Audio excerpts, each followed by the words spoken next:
आतिशी जी तो एक dummy CM है, वो तो सबको पता है।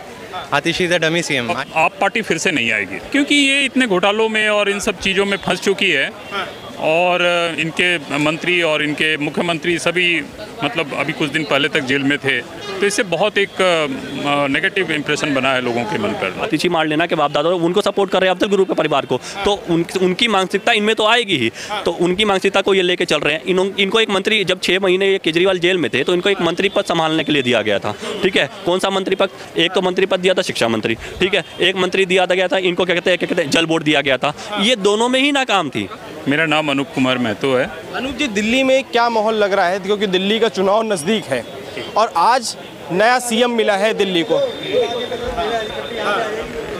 नहीं, जहाँ तक मेरा सवाल है, जहाँ तक मेरा सोचना है, आप पार्टी फिर से नहीं आएगी सरकार में दिल्ली में। अच्छा जी, ऐसा क्यों लग रहा है आपको? क्योंकि ये इतने घोटालों में और इन सब चीज़ों में फंस चुकी है और इनके मंत्री और इनके मुख्यमंत्री सभी मतलब अभी कुछ दिन पहले तक जेल में थे, तो इससे बहुत एक नेगेटिव इंप्रेशन बना है लोगों के मन पर। वो तो अपने आप को कट्टर ईमानदार बताते हैं अरविंद केजरीवाल। वो चोर है, अब उसमें क्या कहूँ मैं। अच्छा। ईमानदार कहने से तो नहीं हो जाएगा ना। अगर मैं कहूँ कि मैं बहुत सुंदर हूँ तो क्या मैं सुंदर हो जाऊँगा? कदापि नहीं। तो इसी प्रकार से चोर है वो, तो देखो मेरे कहने से नहीं होगा, ऐसा मत समझिए कि मैं कह रहा हूँ इसलिए ये सच है। जो लोग देख रहे हैं, मैं अकेला वोट देने वाला तो हूँ नहीं, मेरे साथ और भी जो करोड़ों लोग हैं वो वोट देंगे, तो वो तो मुझे नहीं लगता है कि वो फिर से चुनेंगे। जैसे दिल्ली के अरविंद केजरीवाल ने कई वादे किए थे, जैसे फ्री बिजली, फ्री पानी, महिलाओं के लिए बस सेवा फ्री है, ये सब को देख के आपको नहीं लगता कि जनता को इतना फ़ायदा दिया है अरविंद केजरीवाल ने, तो जनता दोबारा जिताएगी उनको? हो सकता है सर, लेकिन देखिए ये सब अब लोगों को समझ में आ गया है। लोग अब समझ गए हैं कि इससे कुछ होने वाला नहीं है। और देखिए ये जब इनकी सरकार जाएगी तब पता चलेगा कि इन्होंने जो सुविधाएं लोगों को दिए उसके क्या दुष्परिणाम हुए हैं, ये बाद में पता चलेगा। तो मुझे नहीं लगता, और लोग अभी से समझ गए हैं, मुझे नहीं लगता है कि ये पार्टी फिर से आएगी।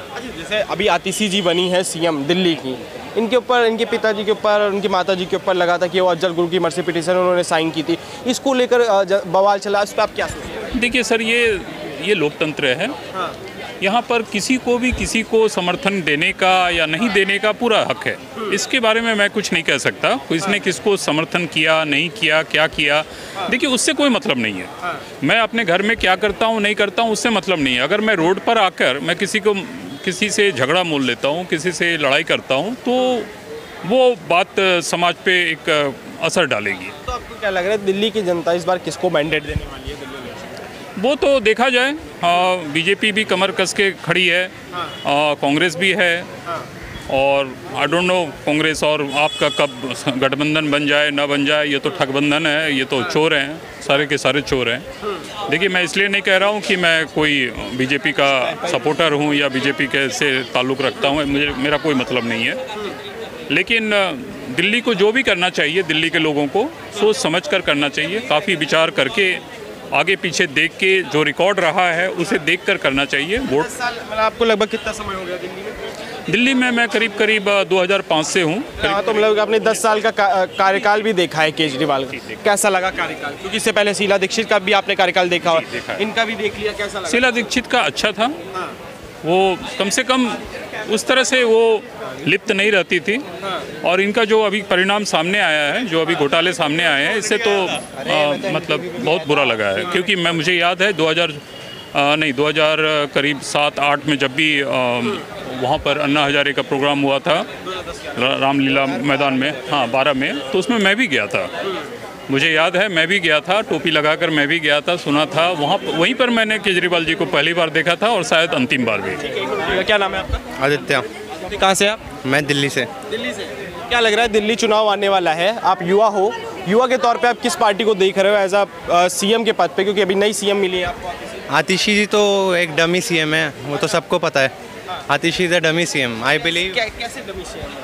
क्योंकि केजरीवाल जी के ऊपर एलिगेशन जो हैं वो बहुत ज़्यादा बढ़ते चले जा रहे हैं, जो कि सीबीआई ईडी उनके पीछे लगा रखी है। उनके ऊपर इतने हीनियस चार्जेस हैं, क्या कहते हैं, एक्साइज पॉलिसी मैटर में, सीबीआई में, मनी लॉन्ड्रिंग में, पीएमएलए जैसा एक क्या कहते हैं, एक PMLA तो एक्ट है ना, लेकिन एक्ट है ना एक, तो कोर्ट कहाँ से हुआ? एक्ट हुआ ना, कोर्ट नहीं। PMLA की उनके ऊपर, हाँ देखना यार, PMLA कोर्ट कहाँ हुआ? हाँ, तो क्या कहते हैं उनके ऊपर थी वो लगी हुई है। तो मेरे को तो नहीं लगता कि क्या कहते हैं उनको CM बनाना ठीक था। उन्होंने सही करा आतिशी को बना के। और जो क्या कहते हैं अभी सुप्रीम कोर्ट माननीय सर्वोच्च न्यायालय ने जो उनकी बेल कंडीशन रखी है उसके अंदर उनको क्या कहते हैं उनको बिल्कुल पावरलेस CM बना दिया। तो उनका कोई तुक बनता नहीं था। आतिशी जी क्या कहते हैं एक बहुत अच्छे बैकग्राउंड से आती हैं, पढ़ी लिखी हैं, बहुत ऑक्सफोर्ड से पढ़ के आई हैं। तो उनको एक फेस बनाना आम आदमी पार्टी का, I think it is a very good strategy. But what I believe is कि आम आदमी पार्टी का इस बार डाइसी लग रहा है। ऑल्दो मैं नहीं कहूँगा कि BJP आएगी अब की बार, BJP का तो कहीं नामो निशान नहीं है। 63 सीट्स हो, 67 हो या 70, एक ही वहाँ 67 सीट्स होती हैं कुछ दिल्ली में, 7 हाँ 67 जीती थी। तो मेरे को नहीं लगता उतना उनका आ पाएगा स्कोर, बट ये है कि आएगी आम आदमी पार्टी मेरे हिसाब से। अनुमान रुकेगा, क्या कहेंगे आप कि आम आदमी पार्टी का आना तय होता है? देखिए भाई, आपने ये पत्रकार महोदय ये समझिए 2004 से लेकर 2014 से लेकर 2019 तक इन्होंने बहुत सारे ऐसे बयान दिए हुए थे। ठीक है, इन्होंने बोला था कि मैं अपने बच्चों की कसम खा के कहता हूँ कि मैं घोटाला नहीं करूँगा। मैं अपने बच्चों की कसम खा के कहता हूँ कि भाई साहब मैं घर नहीं लूँगा। मैं अपने बच्चों की कसम खा के कहता हूँ मैं बॉडीगार्ड नहीं रखूँगा। मैं अपने बच्चों की कसम खा के कहता हूँ मैं वैगनार में घूमूंगा।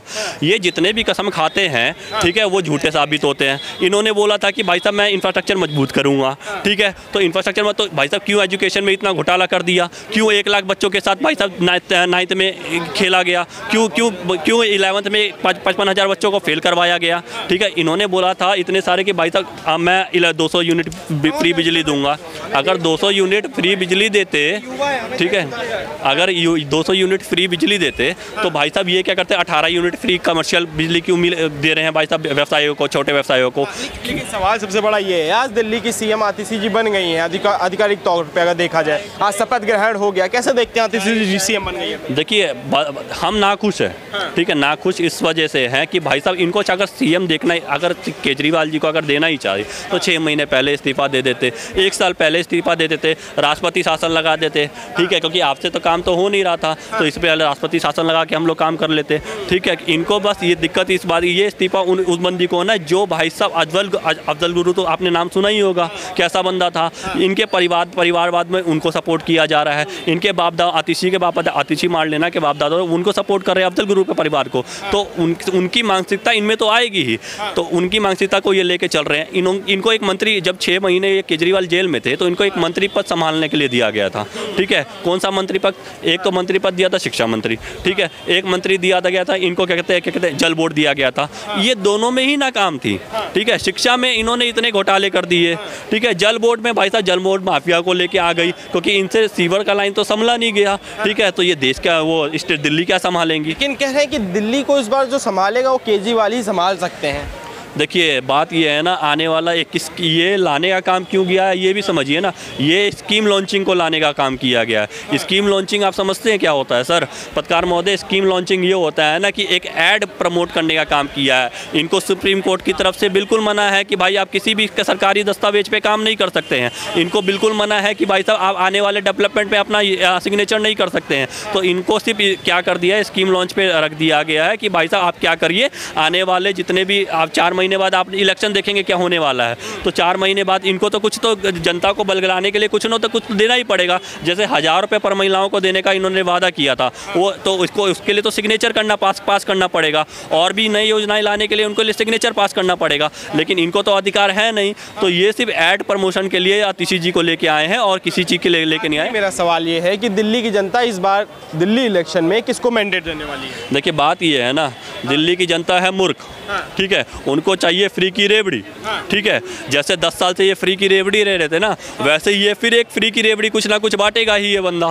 ठीक है, अपने बच्चे की कसम खा के, अपनी माँ की कसम खा के, ये मतलब कुर्सी के लिए, अपनी बीवी बच्चों को मारने के लिए ये बंदा वही, और कुछ ना कुछ फ्री की रेवड़ी बांट के, है ना, और दिल्ली की जनता को बगलाएगा और दिल्ली की जनता फिर बगल जाए, वो हो जाएगी, इनकी मोह माया में आ जाएगी और कुछ ना कुछ इनको ला के फिर सीटें दे देंगी। ठीक है, लेकिन अगर दिल्ली की जनता समझदार होगी, ठीक है, दिल्ली की जनता पढ़ी लिखी होगी ना, ना, तो वैसा काम नहीं करेगी लेके आने का। लेकिन अभी हमारे अंदाजे से इतना है कि भाई साहब ना आए, ठीक है, 3 महीना ना आए तो ज़्यादा सही है। अगर आ गए तो भाई बहुत बड़ी दिक्कत हो जाएगी, आने वाले 5 साल फिर इनको झेलना पड़ेगा।